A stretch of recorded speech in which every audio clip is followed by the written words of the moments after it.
Hi, everyone. This is Peter, and I want to spend a few minutes talking about one of the most important phases really in modern art, although I think ironically, in a very real sense, it marks the end of modern art.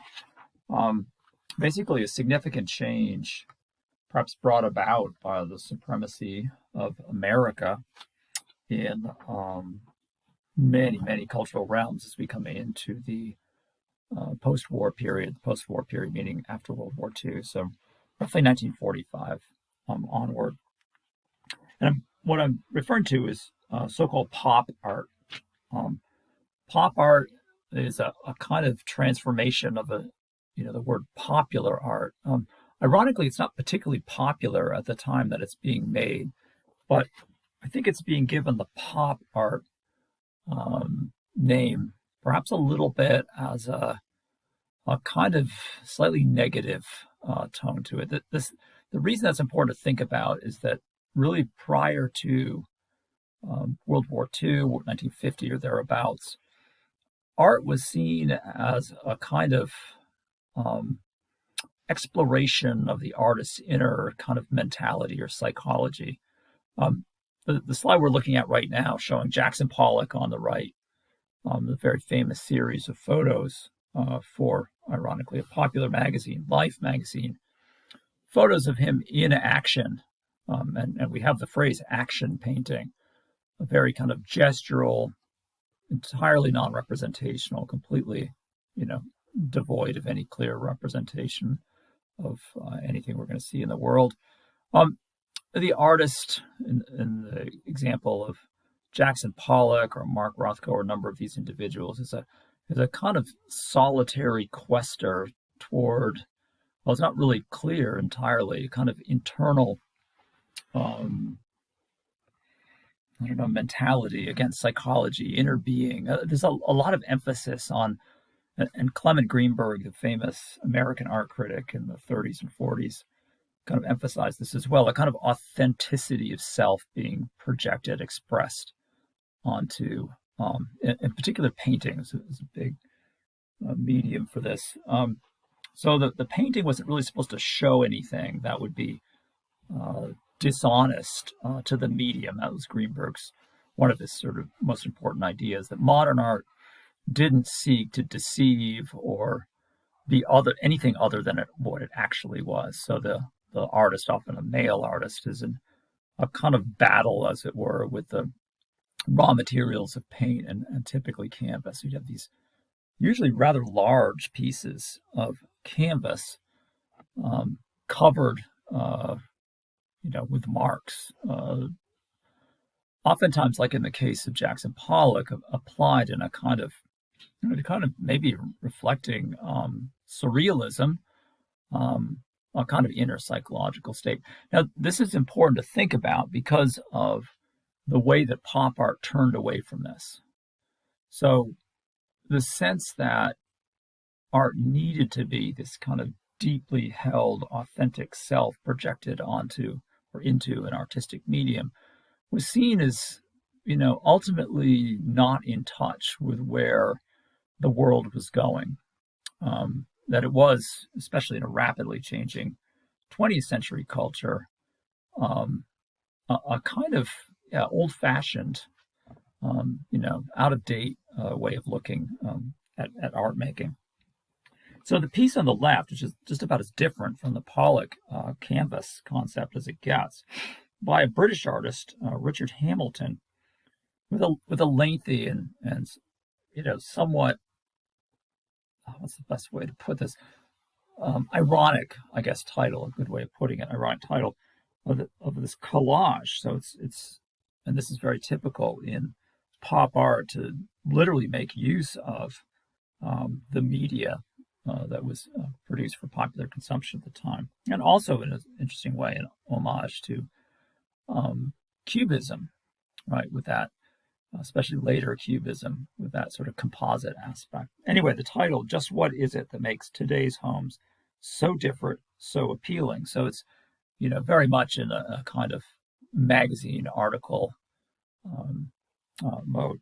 It's relatively small, so it's just under a foot in height and width.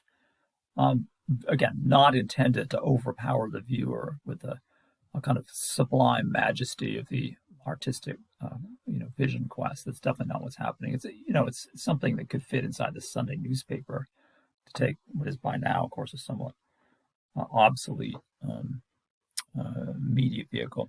If we look just quickly at Richard Hamilton's collage, you can see that there's this interesting, what in today's words we might use the word mashup, a kind of jumbling together in a somewhat ordered way, jumbling together all these different, very two-dimensional images to create probably intentionally humorous and somewhat askew vision of modern life. So on the left, very prominent, but this is kind of interesting allusion to neoclassical nudes, heroic nudes. So the bodybuilder, though, that's what we get now. On the right, a picture of a nude woman, perhaps from I think that the text uses the word girly magazine, pinup model type of thing, reclining on a mass-produced couch with a television behind, selling us more things, like, for instance, that strange ham, the sort of, very out of place canned ham. What looks, again, in the background, a symbol of the Ford Motor Company, a large wall decoration, a painting that looks strictly like a cutout from a comic book, which is directly placed next to a much more old-fashioned black and white portrait. The window of whatever this, today's home is, looks out onto another option, what looks like a movie theater. Interesting enough to see it's playing The Jazz Singer, which of course is quite a bit before this piece, which is dated 1956. The Jazz Singer was the first talkie, the first motion picture with sound, coming out a number of decades earlier. So the whole, it's kind of interesting that the whole piece is indeed a collage of different fragments, as it were, of 20th century life. Interesting enough, in a kind of awkward position right behind the Tootsie Pop wielding strongman is what looks very similar to a Jackson Pollock painting. It's kind of like a carpet, kind of not. And I have little doubt that Richard Hamilton was indeed making reference to that action painting, perhaps even the photographs that we see the example of on the right. Regardless, what Richard Hamilton is trying to do is point out the ways in which contemporary visual media, whether it's television, whether it's print advertisements or comic books, that this is really the environment in which we, exist, not one that the likes of Jackson Pollock is creating. It's interesting to note, of course, that Jackson Pollock inspired fabric print starts coming out really near the end of the artist's life as a kind of an almost inevitable co-optation of these new art trends by capitalism.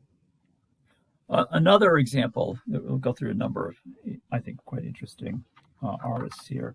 Jasper Johns and his three flags gives us, the most basic kind of sign or symbol, which, of course, at the time that it's being made, this painting, it's a weird painting because it's painted with wax, what's called encaustic, so basically dyed wax. 1958 creates something really solid, perhaps almost menacing. This is on a bigger scale, so it's almost 4 feet across, a meter plus across, creating a kind of image almost of Fortress America, which by 1958, thanks to the Cold War in particular, the conflict between, in particular, Russia and the USSR, the Soviet Union and the United States, it created a very different image of America than perhaps the immediate euphoria of post-war America might have led on. So the flag here carries a kind of heavy political weight, which of course it does, right up to the present age. The flag as an image, particularly protests where flags get burned, et cetera, that kind of weight is I think, expressed by Jasper Johns. Again, using an image, a symbol that has almost universal import, not just in America, but really around the world. Pop art typically refuses to judge or convey meaning in advance. I think that's a really important aspect. The action paintings kind of invite the viewer to speculate on the internal mental state of the artist. The likes of Jasper Johns or Richard Hamilton, or probably the most notoriously of all, Andy Warhol, really shut that speculation down. That's really not something that they're inclined to give much insight into. A real kind of tour de force of pop art, with some of that Fortress America aura to it, is James Rosenquist, kind of almost legendary in terms of its scope, F-111. And F-111 juxtaposes these somewhat, cheery and almost oblivious commercial style, and he was a commercial artist himself, this kind of airbrushed, the strange pre-made sort of, I don't know if anybody eats this stuff anymore, but Chef Boyardee type of spaghetti here, a child under a hair salon dryer, atomic bombs and beach umbrellas, kind of pointing us in this hard truth about what America's become in the post-war era, particularly as we look at the date 65. By now, America's deeply involved in Vietnam. America as the sort of world's police force, the exporter of democracy and capitalism, but with all of the negative, the costs, in essence, that involves. This is a real kind of monumental example of pop art. Roy Lichtenstein is another really important artist who's borrowing this from 1963 quite wholesale from popular art mediums, especially comic books printed in color. And they're not quite exactly taken from comic books, but there's this sense that this could have been lifted directly from, from the actual copy, from the actual source. And trades, again, on kind of romantic, states of mind. Again, we have this young woman here. It's the way it should have begun, but it's hopeless. But again, the sort of trivial sources of the actual look of the piece kind of undermine any sense of deep emotional engagement and forestall, I think, that a kind of romantic notion of emotional expression, either of the artist's own emotional state or perhaps the subject. Perhaps the most important pop artist is going to be Andy Warhol, who really sets the tone for, in many ways, for visual art going forward for the next, you could argue, 50 years or even into the present age, where he emphasizes the mass-produced, the low quality, the easily accessible as the kind of epitome of American art. So on the left, we see, for instance, 1962's green Coca-Cola bottles. And that's literally all it is a series of unevenly reproduced Coca-Cola bottles, like you would see in a truck delivering Coca-Cola. And on the right, just by way of comparison, a series of silk screens. You would use serigraphy, I guess is how you pronounce it, silk screening the Mona Lisa, which happened to come to America, I think it's 63 or 64. And here we have an endlessly reproduced, uneven, but this is the way America likes its fine art. Cheap, easily reproduced, maybe not the best, but everyone gets a chance to sort of partake of it. And the same thing happens with, he does the same thing with famous entertainment icons of the time. A good example here is Marilyn Monroe. If we close out, just a quick couple summaries about pop art. Again, the emphasis on disposability, ephemerality, no particular insight into the artist's consciousness, and a general willingness to dispense with the conventions of high art, to instead take art into that public sphere.